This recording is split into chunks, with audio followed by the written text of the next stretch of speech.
Bangladesh Bharat super 8 match নিয়ে কথা বলতে ঢাকা বিশ্ববিদ্যালয় এলাকা থেকে যোগ দিয়েছেন সহকর্মী মাজহারুল ইসলাম। মাজহার, বাংলাদেশ ভারত ম্যাচ দেখতে দর্শকরা টিএসসিতে আসতে শুরু করেছেন কিনা? আমরা জানি ভারতের সাথে ম্যাচ মানেই কিন্তু বাড়তি উত্তেজনা। কি বলছেন সমর্থকরা? এমন ইন্সপায়ারিং বাড়িওয়ালা হওয়া সহজ, কারণ দাগ পরিষ্কার করা আরো সহজ। দাগ লাগুক যতবার, বার্জার ইজি ক্লিন একবার। না, আপনি ঠিকই বলেছেন। 2015 সালে বিশ্বকাপের পর থেকে বাংলাদেশ এবং ভারত ম্যাচটা অন্য মাত্রা পেয়েছে। সেই সময় নো বল নিয়ে একটা সমস্যা হয়েছিল। এরপর আমরা দেখেছি নিধাস ট্রফি হোক বা ঘরের মাঠে মুস্তাফিজ এবং ধোনির একটা ক্ল্যাশ হোক, এরপর থেকেই কিন্তু আমরা দেখেছি যে বাংলাদেশ ভারত ম্যাচ মানেই একটা অন্য মাত্রা পেয়ে যায়। এবারও সেটাই পাচ্ছে। যদিও বাংলাদেশ ব্যাকফুটে আছে, বাংলাদেশের টিকে থাকার লড়াই আজকে। আপনি ঠিকই বলেছেন যে টিএসসি এলাকায় আমি আছি, এখানে অনেকেই এসেছেন।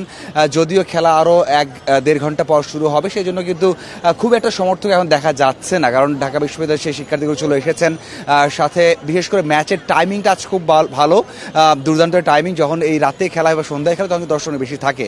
আমিও দেখেছি আসার পরে অনেকে এসেছেন এবং বিভিন্ন জায়গা থেকেও এসেছেন, যদিও এই পরিমাণটা খুবই কম। সময়ের সাথে যখন হয়তো বা 8টা বাজবে এরপরে সমর্থকরা বাড়বে। আজকে আশা করা হচ্ছে যেমনটা ঈদের আগে হয়েছিল, যে এই জায়গাটা যেখানে দাঁড়িয়ে আছি সেখানে পা ফেলার জায়গা ছিল না, সেটা কিন্তু এর পরে হতে পারে।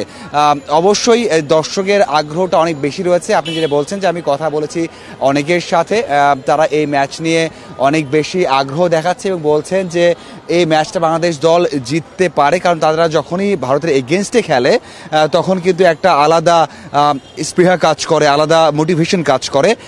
সেটা নিয়েই কিন্তু সবাই আগ্রহ আছে এবং বলছে যে বাংলাদেশ দলের বোলাররা দুর্দান্ত ফর্মে রয়েছেন। যদি ব্যাটসম্যানদের ভালো একটা পুঁজি দেয় ব্যাটসম্যানরা, তাহলে হয়তো এই ম্যাচটা বাংলাদেশ জিততে পারবে এবং বিশ্বকাপের যেই টিকে থাকা বা সেমির আশা, সেটা বাংলাদেশ দল ভালোভাবেই করতে পারবে। এবং সমর্থকদের মধ্যে সবচেয়ে বড় বিষয়টা হচ্ছে অনেকে আশা করছেন যে এই ম্যাচে, যেমন লিটন সবশেষ বিশ্বকাপে ভারতের বিপক্ষে দুর্দান্ত একটা ইনিংস খেলেছিলেন, যদিও ধারাবাহিকভাবে রান করতে পারছেন না, বা সাকিব আল হাসান যারা বড় ম্যাচে খেলেন তাদের প্রতি একটা আশা রাখছেন। এবং সাকিব আল হাসান যে এই ওয়ার্ল্ড কাপে 5টা ম্যাচে মাত্র 12 ওভার বল করেছেন, সেটা নিয়েও কিন্তু সমর্থকদের মধ্যে একটু হলে কষ্ট আছে, কারণ সাকিব আল হাসান কেন বলে আসে না। এরকম অনেক মিশ্র প্রতিক্রিয়া রয়েছে। তবে সবার একটাই আশা যে বাংলাদেশ দল অন্তত পাওয়ার প্লেটা কাজে লাগাবে, ব্যাটিং পাওয়ার প্লে হোক বোলিং পাওয়ার প্লে হোক, কাজে লাগিয়ে মোমেন্টামটা ধরে সামনের দিকে এগোবে এবং ম্যাচটা ছিনিয়ে আনবে। মাজহার, আপনাকে অনেক ধন্যবাদ আমাদের সাথে যোগ দেওয়ার জন্য।